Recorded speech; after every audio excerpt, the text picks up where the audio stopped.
meant for such a time as this? So check this out. One day, back when I was 20 years old, I was at my parents' house visiting, and on the counter was a newspaper called The Evangelist. And on the front page, there was a headline that read, "Last Days in the Next 40 Years."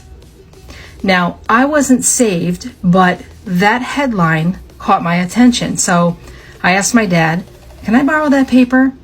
So he gave it to me, and the next day I took it to work to read it.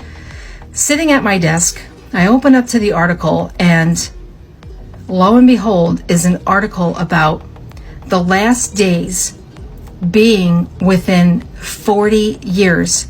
That if you were alive in 40 years, you would be here for end times. How could they know that? Okay, that's very intriguing. But anyways, I wasn't saved, but I believed in God. I didn't know much about Jesus at the time, so I wasn't saved. But that article intrigued me so much, and ever since I read it, it talked all about the end times, signs in the skies, all the things that we know and read about in the Bible. And I was so intrigued, and immediately I just knew I was meant to be here in this point in time.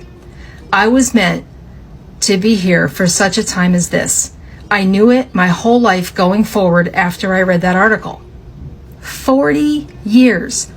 So let's do a little math. I was 20 years old when I read that article. That places me at 60 years old for the last days. Subtract 7 years, that places me at 53, which I will be in 2 days on July 20th. The 9th of Av, July 26th, is a high watch time. So I'm not putting a date on the rapture, but hey, you never know.